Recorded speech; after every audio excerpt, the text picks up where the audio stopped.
નમસ્કાર, આપ જોઈ રહ્યા છો આપણું ગુજરાત. હું છું આપની સાથે દીપા શર્મા. ગુજરાતમાં 48 કલાક ગરમીનો પ્રકોપ જોવા મળશે. ગુજરાતમાં રેકોર્ડતોડ ગરમી પડવા લાગી છે. હવે ગરમીનો પ્રકોપ વધુ આકરો બનવાની તૈયારીમાં છે. રાજ્યભરમાં આકાશમાંથી અગનગોળા વરસશે. ખાસ કરીને 26મી તારીખે એટલે કે ચૂંટણીના દિવસે ગરમીનો પારો આસમાને પહોંચશે. હવામાન વિભાગની આગાહી પ્રમાણે 48 કલાક બાદ રાજ્યના તાપમાનમાં 2 થી 3 ડિગ્રીનો સીધો વધારો નોંધાશે. પશ્ચિમથી ઉત્તર પશ્ચિમ દિશા તરફથી ગરમ પવનો ફૂંકાશે, જેના કારણે ખાસ કરીને દરિયાકાંઠાના વિસ્તારોમાં માત્ર ગરમી જ નહીં પરંતુ અસહ્ય બફારો પણ વર્તાશે. હાલની સ્થિતિની વાત કરીએ તો અમદાવાદમાં તાપમાન 41 ડિગ્રી નોંધાયું છે, જ્યારે અમરેલીમાં ગરમીનો પારો સૌથી વધુ 41.1 ડિગ્રી સુધી પહોંચી ગયો છે. 3 दिन मतलब 24, 25, 26 अप्रैल को 2 से 3 डिग्री सेंटीग्रेड टेम्परेचर धीरे धीरे बढ़कर रहेगा. उसके आगे फिर 2 से 3 डिग्री सेंटीग्रेड टेम्परेचर डाउन होगा, कम होने तक वजह से. सो उसके आगे जो हमारा इसके कारण जो हमारा हॉट एंड तटीय क्षेत्र है गुजरात की, सौराष्ट्र कच्छ और गुजरात की जो तटीय क्षेत्र है इसमें हॉट एंड ह्यूमिड वेदर का भी पूर्वानुमान दिया गया है. સૌથી મોટી ચિંતાનો વિષય છે 26 તારીખ. ચૂંટણીના દિવસે ગરમી 40 થી 43 ડિગ્રીને પાર પહોંચી જશે. મતદાનના દિવસે અમદાવાદમાં જ તાપમાન 42 થી 43 ડિગ્રીની આસપાસ રહેવાની સંભાવના છે.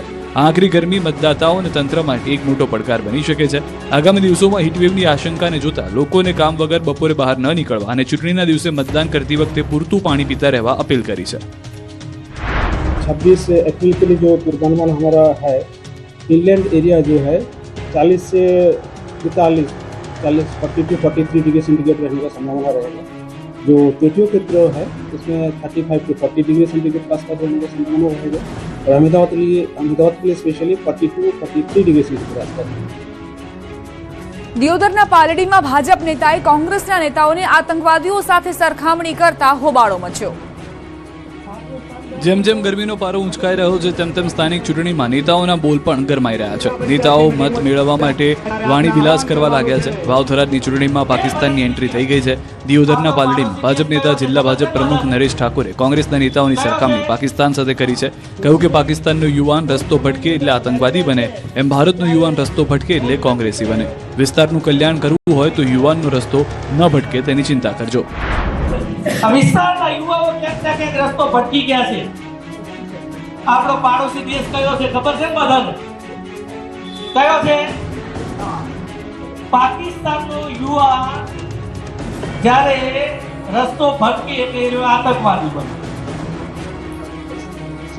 અને આ ભારત દેશનો આપણા વિસ્તારનો જ્યારે નાગરિક રસ્તો ભટકે એટલે કોંગ્રેસી બને. જેને લઈને હોબાળો મચી ગયો છે. બનાસકાંઠાના સાંસદ અને કોંગ્રેસના નેતા ગેનીબેન ઠાકોરે પલટવાર કર્યો છે. ગાંધીજીની જે હત્યા કરવાવાળા લોકો હોય, જેને ધર્મના નામે રાજકારણ કરવાનું હોય, જેને ગાયોના નામે ચૂંટણી ફંડ લઈને જે ગાયોને મારવા માટેના કતલખાના છે એમની પાસેથી ફંડ લઈને ચૂંટણીઓ જીતવાવાળા લોકો એ કોંગ્રેસના આગેવાનો ઉપર કીચડ ઉછાળવા માટેનું કામ કરતા હોય તો એ હજારો દેશના કોંગ્રેસના કાર્યકરો સાથે પ્રજા એમને લોકશાહી ઢબે જે જવાબ આપવાનો છે એ આપશે. પણ આવા વાણી વિલાસ લોકોને એ ભારતીય જનતા પાર્ટીએ એને પોતાને નોટિસ આપવી જોઈએ ને એની પાસેથી ખુલાસો માંગવો જોઈએ. સરકાર સામે પડવું હોય તો લુખ્ખું અથવા તો ક્લીન છબી હોવી જોઈએ. પાટણના ધારાસભ્યે ભાજપ પર કર્યો પ્રહાર. પાટણ જિલ્લા પંચાયતની બેઠક માટે બાલીસણા ગામે યોજાયેલી ચૂંટણી પ્રચાર દરમિયાન પાટણના ધારાસભ્ય કિરીટ પટેલે સરકારને ઘેરી હતી. જાહેર સભામાં કિરીટ પટેલે સરકાર પર આકરા પ્રહાર કર્યા. આક્ષેપ કર્યો કે સરકાર સામે મજબૂતીથી લડવા અથવા કામ કરાવવા માટે વ્યક્તિ સંપૂર્ણ ચોખ્ખો હોવો જોઈએ અથવા તો લુખ્ખો હોવો જરૂરી છે. આ નિવેદન બાદ જિલ્લામાં રાજકીય ચર્ચાઓ તેજ બની છે. સરકાર પાસેથી કામ લેવું હોય તો તમારી પાસે બે બાબત હોવી જોઈએ. તો તમે સાવ ચોખ્ખા હોવા જોઈએ, તો સાવ લુખ્ખા હોવા જોઈએ. તમારી પાસે કઈ ના હોય, ના પોલીસ તમને કઈ કરી શકે, ના ઇન્કમટેક્સ વાળા કોઈ કરી શકે, એવા સાવ તમે લુખ્ખા હોય તો તમે લડી શકો. તો તમે સાવ ચોખ્ખા હોય, તમારી ઉપર એક પણ રૂપિયાનો ભ્રષ્ટાચારનો આક્ષેપ ના હોય, તમે કોઈ વિવાદમાં ના આવ્યા હોય તો તમે લડી શકો. બાકી તમને ખબર છે કે સરકાર સામે લડવાવાળાની, સરકાર સામે બોલવાવાળાની શું પરિસ્થિતિ થાય છે. અમદાવાદના લાંભા વોર્ડના ઉમેદવાર મતદારો પર બગડતા લોકોએ આપ્યો સણસણતો જવાબ. અમદાવાદના લાંબા વોર્ડના અપક્ષ કોર્પોરેટર કાળુ ભરવાડને ગત મનપાની ચૂંટણીમાં 17 જ મત મળતા આ વખતે પ્રચાર કરવા જતા મતદારો પર ગુસ્સે ભરાયા. કમોડ ગામમાં જ્યારે પ્રચાર કરવા ગયા ત્યારે અપક્ષ ઉમેદવાર કાળુ ભરવાડ મતદારોને કહેતા સંભળાય છે કે ગત ચૂંટણી વખતે સમાજ માટે મઢ બનાવવા પૈસા આપ્યા છતાં અહીંથી તેમને માત્ર 17 જ મત મળ્યા. આ નિવેદન બાદ સ્થાનિક રહીશોએ ભારે વિરોધ નોંધાવ્યો. આ વાતથી નારાજ થયેલા સ્થાનિકોએ તેમને ઘેરી લીધા હતા અને તમે પૈસા પાછા લઈ જાઓ કહી વિરોધ કર્યો હતો. મેં એ વખતે એવું કીધું મને 17 મત મળ્યા હતા. તો ભાઈ હું આવું તો ભલે ના આવું તો ભલે. એક મિનિટ ભલે હું અહીં માતાએ પૈસા મૂકું છું તમારે વાપરવાનું બે તમે વોટ ના તમે વાહન લાવવાનું કીધું હતું. હા આવો ના બાજુ પૈસા લેતા જાઓ. પૈસા અમારી પાસે જોઈ લો ભાઈ ક્યાં જ પડ્યા છે પણ કાળુ કાકા લેવાના રહ્યા માતાજીએ અમે મૂકી દઈએ. અમદાવાદમાં ચૂંટણી પ્રચાર દરમિયાન ભાજપ કોંગ્રેસ વચ્ચે ઘર્ષણ. શાહપુર વોર્ડના હાઈ વોલ્ટેજ ડ્રામા જોવા મળ્યો. દ્રશ્યોમાં દેખાતો આ માહોલ અમદાવાદના શાહપુર વોર્ડનો છે, જ્યાં ભાજપ કોંગ્રેસ અને આમ આદમી પાર્ટીના ઉમેદવારો જોરશોરથી પ્રચાર કરી રહ્યા છે. ત્યાં શાહપુર દરવાજા પાસે ભાજપ અને કોંગ્રેસના ઉમેદવારો વચ્ચે અચાનક જ ઉગ્ર બોલાચાલી શરૂ થઈ ગઈ. વોટ માંગવા માટે આવેલા ભાજપના ઉમેદવારોને જોઈને કોંગ્રેસના ઉમેદવારો અને સ્થાનિક લોકોએ તેમને વિસ્તારના અધૂરા કામોને લઈને અરીસો બતાવ્યો. સ્થાનિક લોકોના રોષ અને અધૂરા કામના સવાલોના ભાજપના ઉમેદવારો પાસે કોઈ સીધો જવાબ ન હતો. લોકોના પ્રશ્નોના જવાબ આપવાને બદલે ભાજપના ઉમેદવારો પોતાના નારા લગાવીને ત્યાંથી રવાના થઈ ગયા. ભાજપના ઉમેદવારોને સવાલોના જવાબ આપ્યા વિના જતા જોઈને સ્થાનિકો અને કોંગ્રેસના ઉમેદવારોએ ભાગ્યાના નારા લગાવ્યા. મૂડીમાં કોળી ઠાકોર સમાજના સંમેલનમાં ગેનીબેન ઠાકોરની ગર્જના. રાજુ કરપડા અને ભાજપ પર કર્યા પ્રહાર. મૂળી તાલુકાના માનપર ગામે સમસ્ત કોળી ઠાકોર સમાજનું સ્થાનિક સ્વરાજ્યની ચૂંટણીને ધ્યાનમાં રાખીને ભવ્ય મહાસંમેલન યોજાયું, જેમાં બનાસકાંઠાના કોંગ્રેસના સાંસદ ગેનીબેન ઠાકોર, પૂર્વ ધારાસભ્ય ચંદનજી ઠાકોર અને ઋત્વિક મકવાણા સહિતના આગેવાનો હાજર રહ્યા. સંમેલનમાં કોંગ્રેસના ઉમેદવાર દિનેશ પનારાને જંગી બહુમતીથી જીતાડવા અપીલ કરવામાં આવી. સતત ભાજપ પર સમાજ સાથે અન્યાય કરવાનો આરોપ લગાવવામાં આવ્યો. આગેવાનો દ્વારા મતદારોને રૂપિયા નહીં પરંતુ વિશ્વાસના આધારે મત આપવા અનુરોધ કરવામાં આવ્યો તો ભાજપની નીતિને યુઝ એન્ડ થ્રોની નીતિ ભારતીય જનતા પાર્ટી કે જે વર્ષોથી ભાજપમાં મજૂરી કરી હોય એવા મજબૂત આગેવાનો હોય, મજૂરી કરી હોય, એ પાર્ટીમાં ટિકિટ માટે હકદાર હોય છતાં પણ એમને ટિકિટ ના આપે અને ગમે તે લોકો ગમે એટાણે પાર્ટીમાં એન્ટ્રી કરી હોય અને તરત ને તરત પૈસાના પાવરથી કે અન્ય રીતે ટિકિટ મેળવીને જે સાચા પાર્ટીના કાર્યકરો હોય છે એમને અન્યાય કરવા માટેનો પ્રયત્ન કર્યો છે. અને જ્યારે અન્યાય કરવા માટેનો જેસાભાઈ જેવા ઉમેદવારને છેલ્લી ઘડીએ ટિકિટ કાપીને એમને એક જેસાભાઈનું અપમાન નથી કર્યું, એ સમગ્ર ઠાકોર સમાજનું અપમાન કર્યું છે. સુરતના ગોરાટામાં ભાજપના વિરોધને લઈને પૂર્ણેશ મોદીએ કાવતરું ગણાવ્યું. સુરતમાં પ્રજાનો આક્રોશ સહન ન થતા ભાજપના કાર્યકરો હિંસા પર ઉતર્યા. ભાજપના ગઢ ગણાતા અડાજણ ગોરાટમાં પહેલી વખત ભાજપ સામે સ્થાનિકોમાં ભારે આક્રોશ જોવા મળ્યો. પહેલા દિવસથી જ ગોરાટ વિસ્તારમાં સોસાયટીએ ભાજપે પ્રચાર માટે આવવું નહીં તેવા બેનરો લગાવી દીધા. તેમ છતાં ભાજપના ઉમેદવાર અને ગાર્ડન ગ્રુપના હર્ષ મહેતા, તેના ટેકેદારો અને પૂર્વ મેયર હેમાલી બોગાવાલા સહિત ભાજપના કાર્યકરો સાથે અહીં પ્રચારમાં પહોંચતા સ્થાનિક મહિલાઓ સહિત લોકોએ ભેગા મળી ઉતળો લીધો. આ મુદ્દે ધારાસભ્ય પૂર્ણેશ મોદીએ કહ્યું કે માત્ર હોબાળો થયો હતો, વાતને ખોટી રીતે ચગાવાઈ છે તો અશાનદારોનું ખોટું અર્થઘટન કરતા હોવાનો દાવો કર્યો. અરજદારોને જે મુશ્કેલી પડતી હતી એ દૂર કરવાનો પ્રયત્ન ભારતીય જનતા પાર્ટીની સરકારે કર્યો છે. અસાનધારાનો કાયદો એકમાત્ર ભારતીય જનતા પાર્ટી જ્યારે લાવી હોય ત્યારે આખો વિસ્તારને કોઈ એક પ્રકારનું ધ્રુવીકરણ કરતા અટકાવવાનો પ્રયત્ન હતો કે ભારતીય જનતા પાર્ટીના બધા જ કાર્યકર્તાઓ કાલે આમ તો રોજ જ નીકળે છે પ્રચારમાં, કાલે વિસ્તારમાં ગયા હતા, મંદિરમાં દર્શન પણ કર્યા.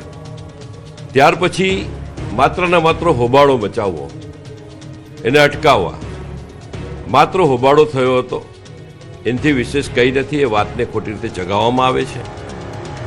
મતદારોને રીઝવવા માટે નેતાઓએ પ્રચારની અવનવી રીત અપનાવી. સ્થાનિક સ્વરાજની ચૂંટણીનો પ્રચાર બરાબરનો જામી ગયો છે. પ્રચાર યુદ્ધમાં મોટા નેતાઓ પણ મેદાને ઉતરી ગયા છે. રેલથી લઈને રેલી સુધી પ્રચાર શરૂ છે. આ વખતે મતદારોને રીઝવવા માટે નેતા પ્રચારની અવનવી રીત અપનાવી રહ્યા છે. પ્રચારના અજીબ કિમિયા જોઈને મતદારો પણ આશ્ચર્યચકિત થઈ રહ્યા છે. કોંગ્રેસે તો મોંઘવારી સહિતના મુદ્દાને ઉજાગર કરવા સિલિન્ડર સહિતને લઈને પ્રચાર શરૂ કર્યો છે. અમદાવાદના રામોલ હાથીજણ વોર્ડમાં કોંગ્રેસના ઉમેદવારોનો અનોખો પ્રચાર જુઓ. કોંગ્રેસના ઉમેદવાર નારાયણ ભરવાડે મોંઘવારીના મુદ્દાને ધારદાર બનાવવા માટે માથે સિલિન્ડર રાખીને પ્રચાર કર્યો. વોર્ડ નંબર 48ના કોંગ્રેસના ઉમેદવારોએ ગેસના વધતા ભાવને વિરોધનું હથિયાર બનાવીને અનોખી રીતે જનસંપર્ક કર્યો. ગેસના બાટલાને હાર પહેરાવીને મોંઘવારીથી જનતા ત્રસ્ત છે તેવો ટોણો માર્યો. આ તરફ સૈજપુર બોઘા વોર્ડમાં કોંગ્રેસના ઉમેદવારોએ મતદારોનું ધ્યાન ખેંચવા માટે અનોખા કિમિયો અપનાવ્યો. મોંઘવારીના મુદ્દાને પ્રજા વચ્ચે લઈ જવા માટે કોંગ્રેસના ઉમેદવાર આજે ડોર ટુ ડોર પ્રચાર દરમિયાન ગળામાં ફૂલહારને બદલે શાકભાજીનો હાર પહેરીને જનસંપર્ક કર્યો. આજે વધતા જતા શાકભાજીના ભાવ અને મોંઘવારીથી પીડાતી જનતાની હાલાકીને વાચા આપવા માટે તેમણે રીંગણ, મરચાં અને અન્ય શાકભાજીનો હાર પહેરીને પ્રચાર કર્યો.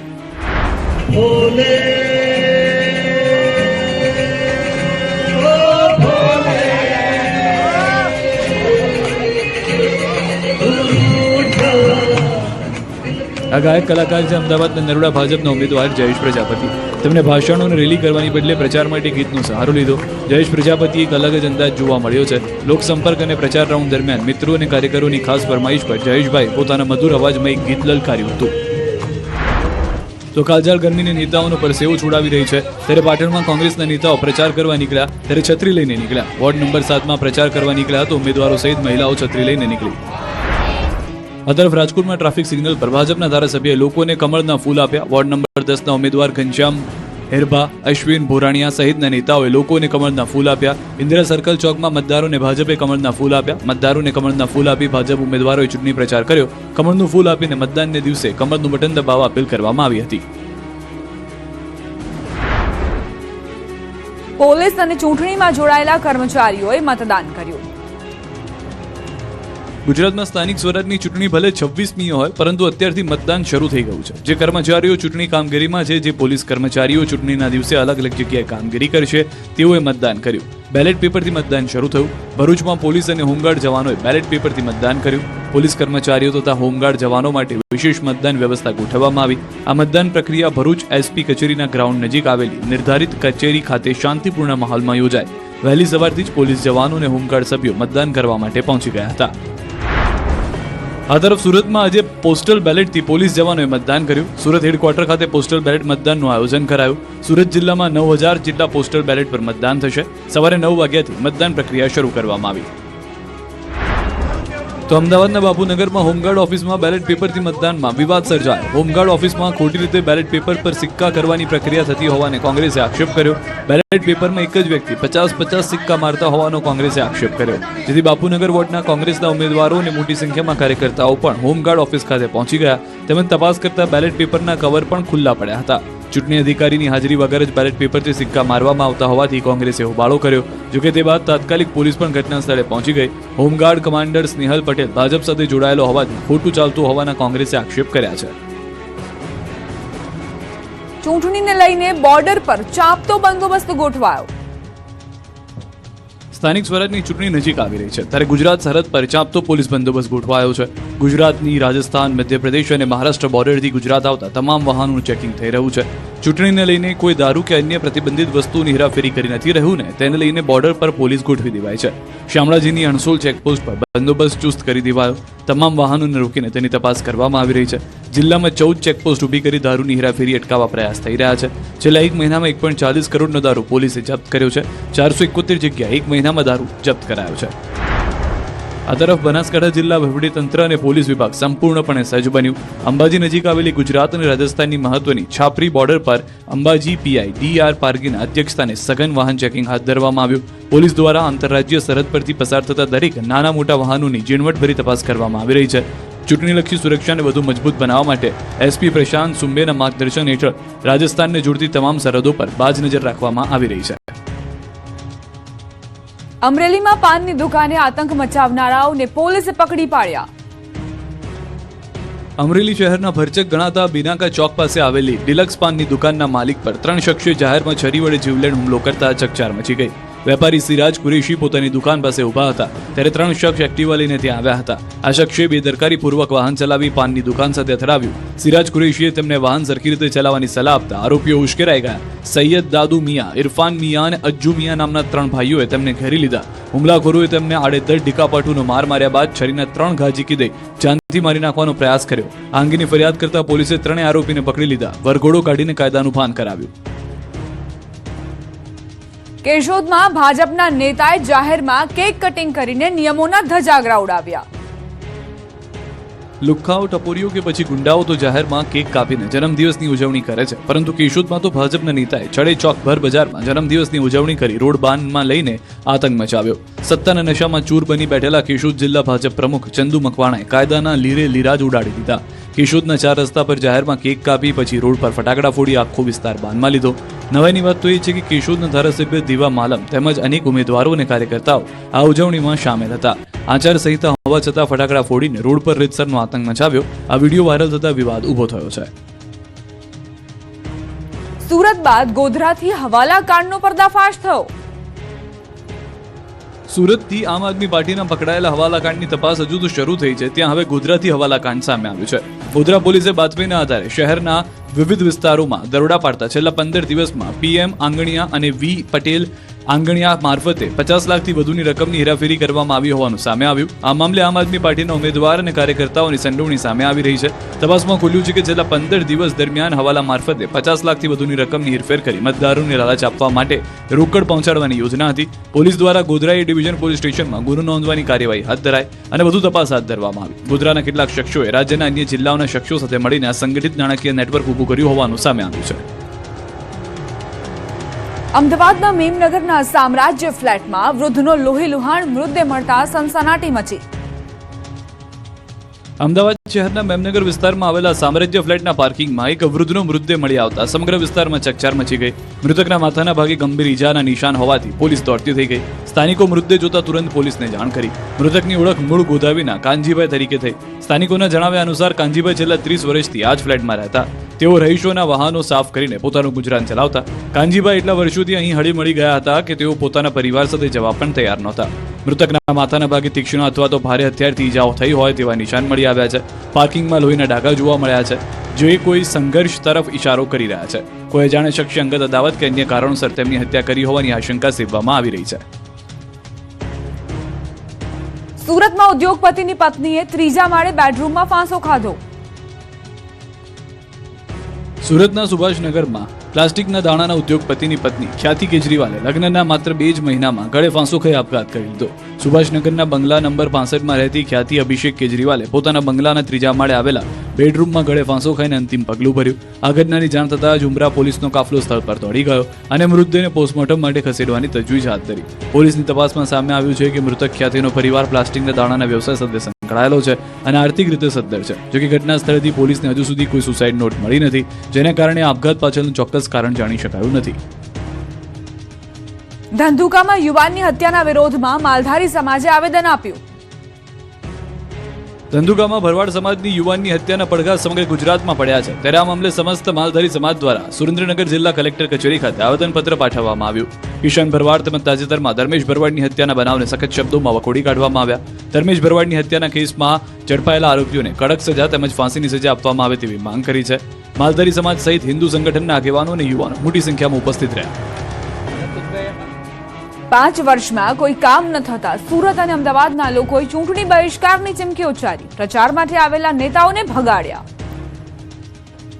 સુરત મહાનગરપાલિકાની ચૂંટણીને ગણતરીના દિવસો જ બાકી છે, ત્યારે મત માટે ભાજપ, કોંગ્રેસ અને આપના ઉમેદવારો મતદારોના ઘરે ઘરે પહોંચી પ્રચાર કરી રહ્યા છે. પરંતુ 5 વર્ષમાં કોઈ કામ ન થતા લોકો કંટાળ્યા છે.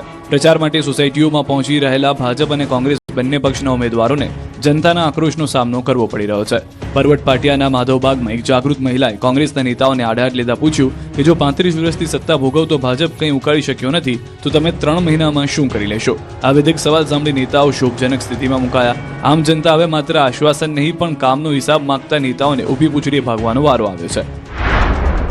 સુરત જેવા દ્રશ્યો સામે આવ્યા અમદાવાદના ખોખરા વોર્ડથી.